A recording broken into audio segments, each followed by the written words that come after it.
Selamat siang, selamat datang, Bante. Selamat siang. Tadi teman-teman di sini sudah lihat profil dari Yang Mulia. Tadi teman-teman semua agak terkagum-kagum karena tadi kacamatanya kacamata Ray-Ban. Tapi ternyata Yang Mulia sekarang hadir tidak pakai kacamata. Kelihatan lebih muda ya. Teman-teman yang saya hormati, kita orang Batam patut bersyukur sering atau cukup sering mendapat kesempatan kita ketemu dengan Yang Mulia Biku Tamo Mahathera. Karena perlu teman-teman ketahui, beliau ini adalah orang yang sangat padat jadwal kegiatannya.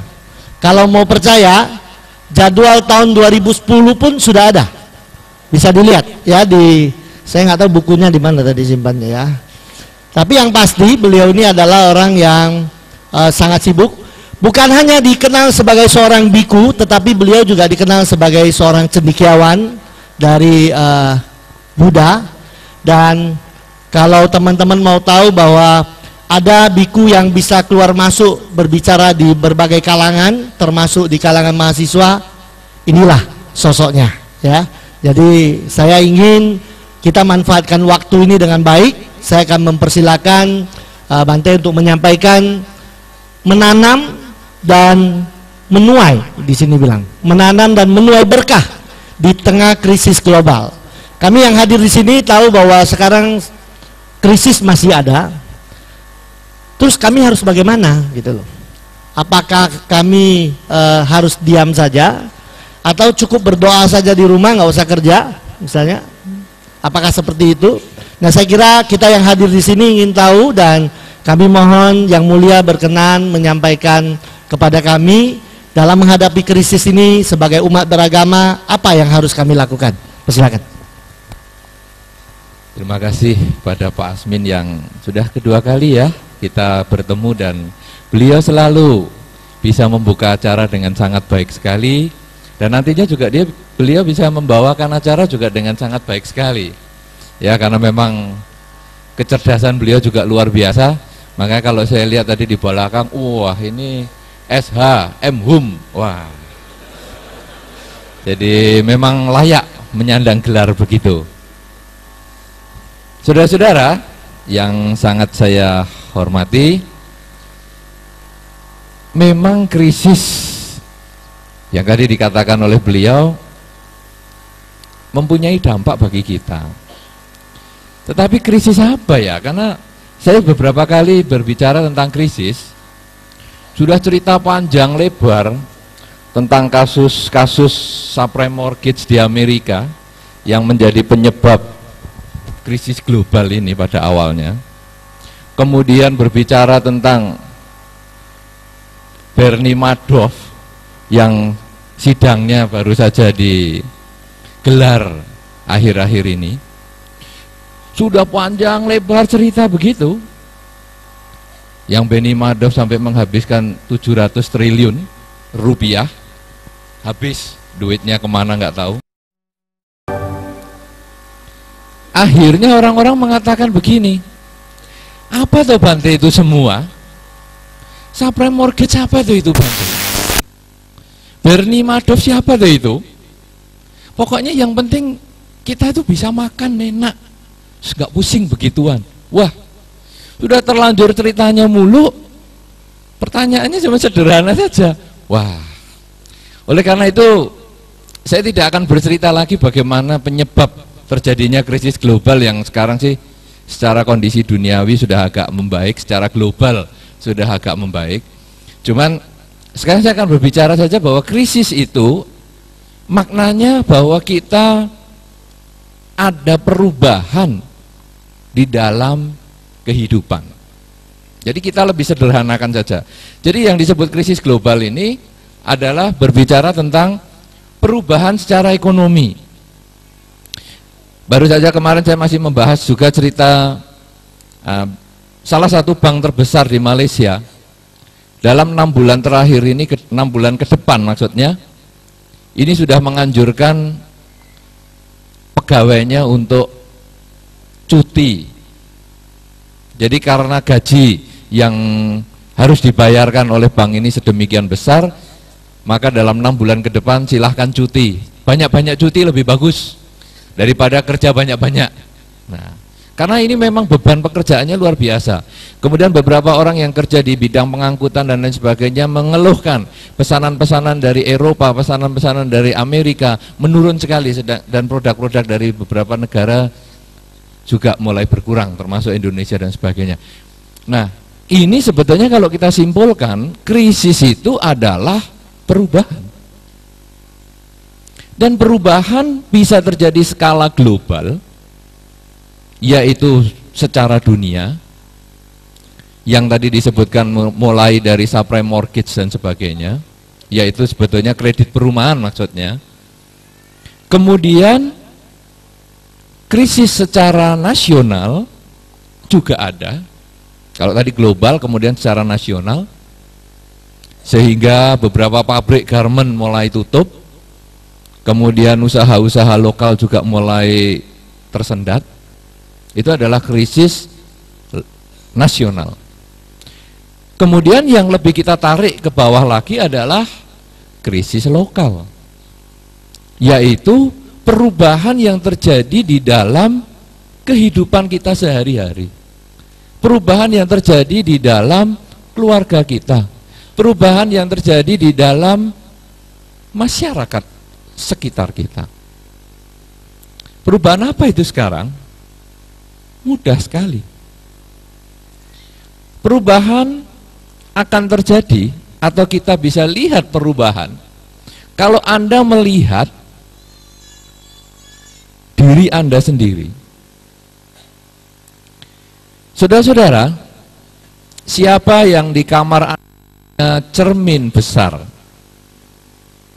1, 2, 3, 4,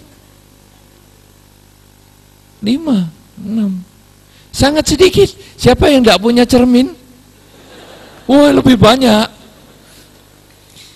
Ya, yang punya cermin di kamar bagus. Saya lebih fokuskan lagi. Yang punya cermin besar di kamar mandi. 1 saja. 2, banyak. Wah, ternyata yang punya cermin di kamar mandi jauh lebih banyak daripada yang punya cermin di kamar. Apa yang dilakukan ya? Nah, saudara-saudara, yang punya cermin di kamar mandi, ini saya akan bahas. Bagi yang tidak punya, nanti pulang segera pasang cermin di kamar mandi. Coba saudara amati baik-baik cermin itu. Lihat diri Anda waktu di kamar mandi, sedang sendirian. Lihat baik-baik cermin yang seluruh wajah ya, dan sampai kaki kalau bisa. Jadi jangan cermin cuma separuh hanya untuk nyisir, jangan. Tapi yang benar-benar kelihatan semua. Dan pada saat Anda dalam kondisi natural, alami, tanpa aksesoris, di kamar mandi, memang Anda di kamar mandi ada aksesorisnya? Biasa toh? Biasa. Ini makanya saya bicara yang biasa-biasa saja. Tanpa apa-apa, lalu Anda lihat baik-baik cermin itu. Lihat wujud Anda, mulai dari kepala sampai kaki.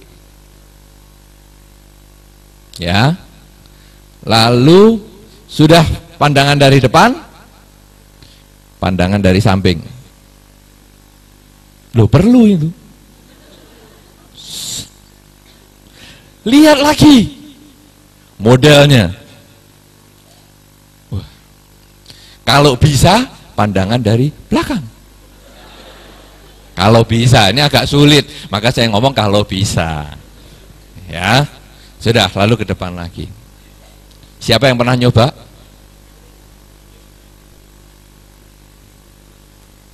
Siapa yang berani mencoba? Sudah ada yang berani. Baik. Loh, itu bagus. Itu bagus. Saya akan berceramah kepada satu orang itu saja. Yang lain pulang. Ini yang bagus soalnya. Kenapa demikian, saudara? Kita boleh bandingkan. Kita yang kita lihat saat ini dengan 2 tahun yang lalu. Dan kita bayangkan 2 tahun yang akan datang. Apa yang terjadi, saudara? Ketika kita melihat ke depan, 2 tahun yang lalu, rasanya pipiku masih agak di atas loh. Sekarang kenapa ya? Pipi kok sudah turun ke leher? Rasanya 2 tahun yang lalu saya belum punya handphone kuno di bagian perut saya ini. Handphone kuno itu handphone zaman pertama jadul, itu yang harganya 18 juta, sekian besar itu. Gede sekali toh. Sama sandalnya Pak Asmin saja, gede handphone itu. Rasanya 2 tahun yang lalu saya belum punya handphone itu. Sekarang kok handphonenya ada 3 ya?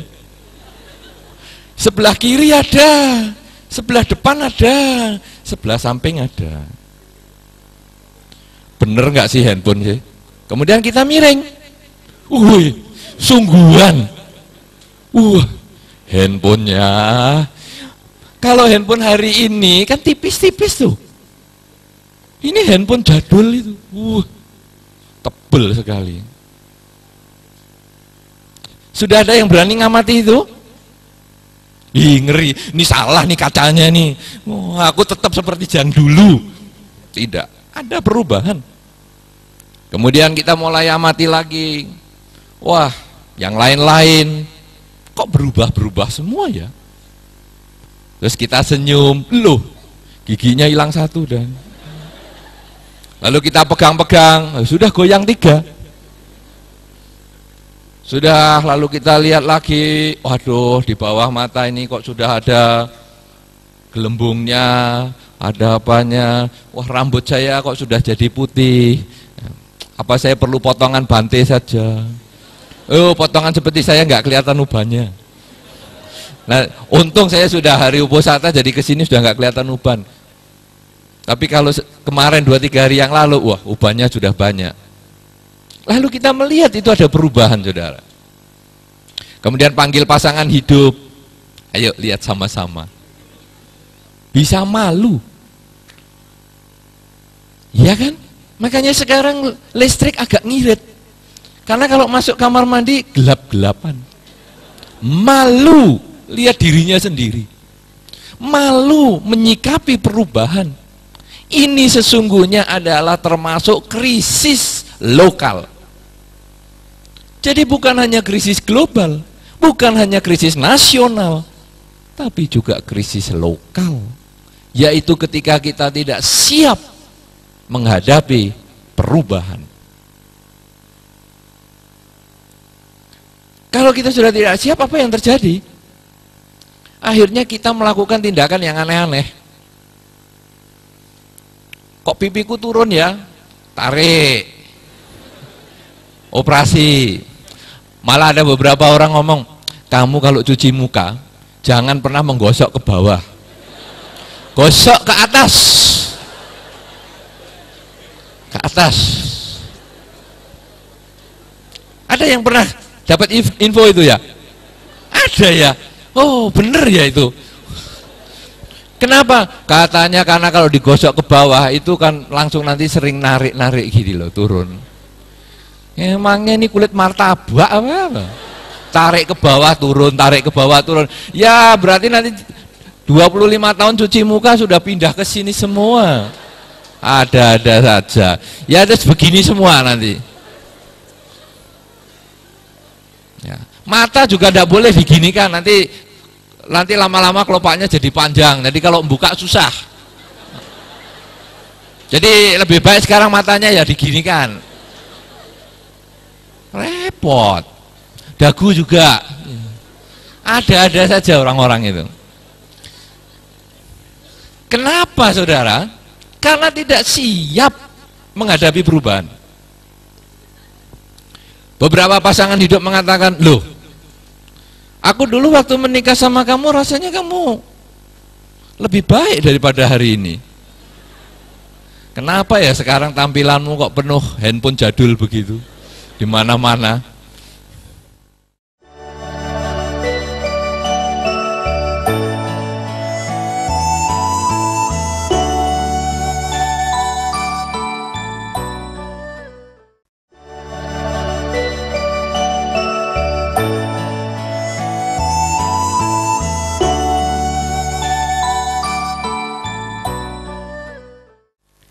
R sekarang. B sudah, yaitu berusaha. E, evaluasi. R itu referensi atau rujukan.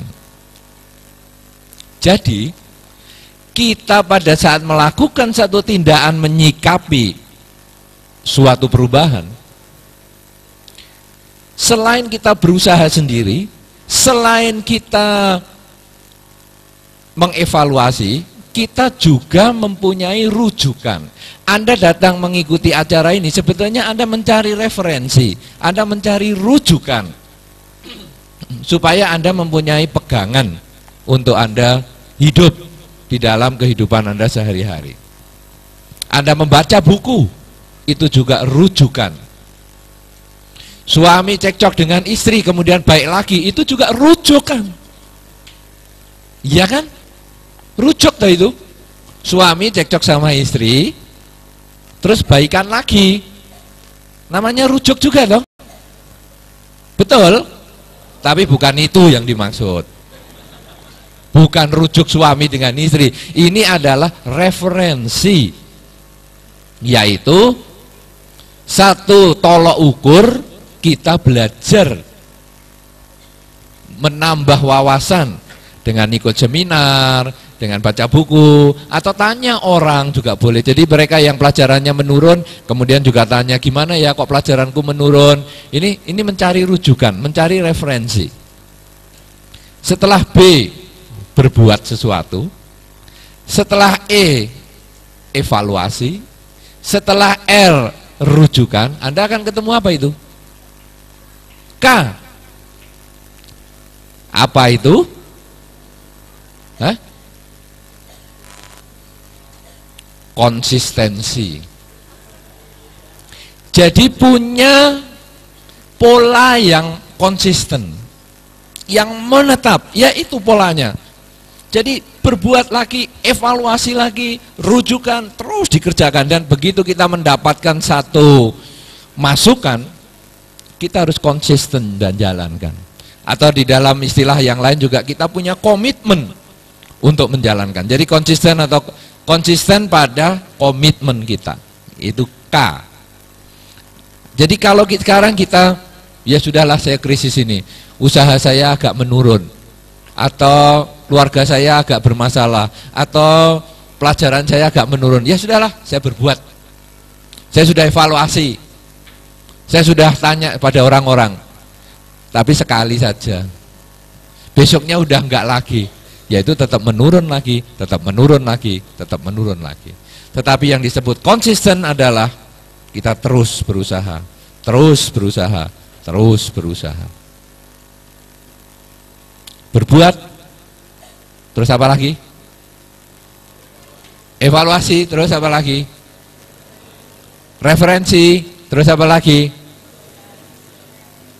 Konsistensi, ya. Nah sekarang ketemu A. A ini apa? Agama. Saudara-saudara, banyak orang sudah kerja keras tapi tidak berhasil. Pernah ketemu orang yang begitu? Kerja keras, kok nggak ada hasil? Mereka mengatakan, aku ini sudah jalani, itu sudah jalani, kok nggak ada hasil? Sebaliknya, ada orang sembahyang tekun, tapi ya tetap tidak berhasil. Sembahyang sampai atapnya hitam semua, baunya badan sudah dupa semua, tapi tetap tidak berhasil. Pernah ketemu yang begitu? Dua unsur ini harus digabung, antara usaha dengan agama, atau kalau dalam bahasa tetangga usaha dan doa. Kalau dalam bahasa kita usaha dan melakukan kebajikan, itu harus digabung. Anda pengen enteng jodoh, siapa yang pengen? Berani tunjuk jari? Tunjuk di bawah-bawah aja ya, nggak usah tinggi-tinggi. Tapi kalau tinggi ya berarti mau promosi. Yang pengen enteng jodoh, lalu function apa? Belut. Wow, function belut. Jadi bagi Anda yang enteng kurang enteng jodohnya, function belut. Tapi ini jangan dicoba untuk mereka yang pengen pasangan hidup lagi. Ya kalau gitu aku function belut terus biar tambah enteng jodoh. Jangan. Nanti menyesatkan resep ini. Function belut, terus function. Wih, seminggu sekali ribuan belut di function. Tapi tidak ada perbuatan. Tidak mau telepon, SMS sama mereka yang mau di PDKT. Kenapa kok saya mengatakan mereka kok bukan dia? Mereka itu lebih dari satu. Supaya meleset satu dapat satunya, meleset satu dapat satunya, kan gitu. Jadi di SMS, apa kabar? Barusan istirahat ya? Nanti sore mau ada acara ya? Macam gitu, SMS aja. Itu adalah perbuatan. Kemudian sudah di SMS, sudah ngelepas belut, kok nggak berhasil? Dievaluasi. SMS ini mungkin ditambah martabak. Mungkin kalau SMS plus martabak ada hasil. Nah, jadi bagaimana, apa kabar? Nanti sore ada acara? Ayo kita beli martabak di pinggir jalan. Nah, dievaluasi lagi. Kok belum ada hasil? Ini sudah function terus nih, function terus, ribuan belut. Wah, kok nggak dapat lagi ya? Lalu, cari rujukan, cari referensi, tanya Pak Asmin, SHM Hum, tanya, dikasih voucher, oh ya, betul. Apa kabar? Apa nanti sore ada acara? Ayo kita beli martabak di pinggir jalan. Aku punya voucher loh, nginep di Novotel. Ini kan caranya SHM Hum. Wah, belum berhasil. Sudah di function terus. Konsisten. Tiap hari di SMS itu terus. Lama-lama SMS kita pending terus karena dia ganti nomor. Nah saudara, tapi ini saya mau menunjukkan bahwa ada usaha sekaligus doa. Beberapa orang mengatakan, Bante aku kok nggak bisa dapat jodoh Bante. Gampang. Nomor satu, ya kamu harus bisa berkomunikasi dengan dia. Jadi saya resepnya itu 3B. Satu, buka komunikasi dengan dia. Kalau kamu di rumah terus, kamu mana dapat jodoh? Harus berkomunikasi. Sudah Bante, saya sudah ngobrol dia terus Bante, dia sampai mual ketemu saya.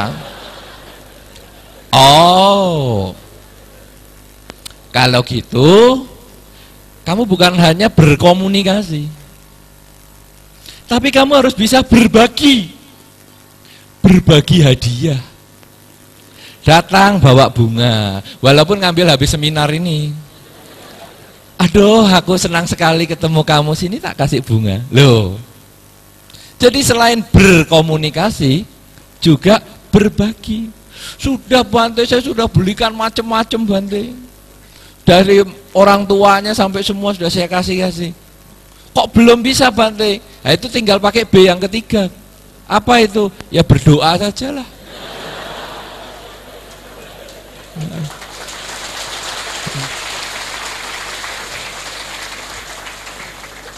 Nah, saudara-saudara, jadi kata-kata yang bernafaskan agama, misalnya berdoa semacam itu sesungguhnya adalah mendukung kebajikan kita. Jadi kalau berkah yang tadi sebelum A itu adalah mendukung manajemen hidup kita, maka agama ini adalah mendukung karma baik kita segera berbuah. Oleh karena itu biasanya mereka yang mengalami kesulitan usaha, mengalami kesulitan di bidang kesehatan, mengalami kesulitan di dalam banyak hal. Satu nasihat yang baik selain kita harus melakukan ini, toko kamu harus cari hong shui yang bagus, ya. Kemudian rumah kamu harus begini begitu, tapi juga upaya keagamaan ini diperlukan. Konsistensi adalah K, agama yang A, maka dapatlah H, hasil. Pinter. Wah, pinter, tepuk tangan untuk Anda sendiri. Baru ada hasil. Kalau tidak ada usaha didukung dengan agama, tidak ada hasil. Agama apapun juga ya, jadi tidak harus berhubungan dengan agama Buddha, tapi agama apapun yang kita percayai, semua mengajarkan kebajikan, itu akan memberikan hasil yang nanti akan sesuai dengan apa yang kita harapkan. Kalau kita bisa menanam berkah seperti ini, panen berkah bukan hanya dalam situasi krisis global, tetapi di dalam setiap saat kehidupan kita, hidup kita akan selalu bahagia. Karena apa? Karena kita akan selalu berpikir, saya harus melakukan apa ya? Setelah melakukan tindakan, saya harus perbaiki bagaimana ya? Kalau yang baik saya tingkatkan, kalau yang jelek saya hindari. Kemudian saya cari juga tanya-tanya, saya rajin tanya kepada orang supaya semakin saya bisa tingkatkan kualitas hidup saya. Kemudian juga saya berusaha untuk terus jalani, konsisten, jangan pernah putus asa. Dan juga saya harus rajin untuk baca parita, atasila, meditasi, dan lain-lain. Dan akhirnya hasil itu akan menjadi milik kita. Kalau sudah demikian saudara, tema kita pada kesempatan ini yaitu menanam dan menuai berkah di masa krisis global.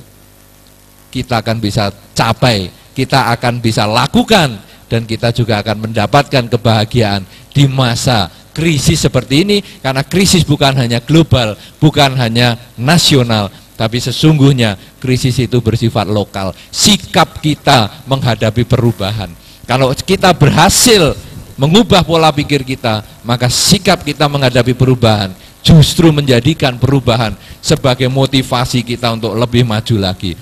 Tapi kalau kita mentalitas kita lemah, maka perubahan hanya menjadi alasan untuk kita menyerah, alasan kita untuk tidak maju, dan kita hanya mengatakan ya sudahlah, karma, karma, karma, dan sebagainya. Inilah yang saya sampaikan sebagai satu awal untuk kita bisa berdiskusi dhamma, sehingga nanti kita makin mendalam, makin fokus untuk menyoroti, menanam berkah dan menuai berkah di masa krisis global. Terima kasih.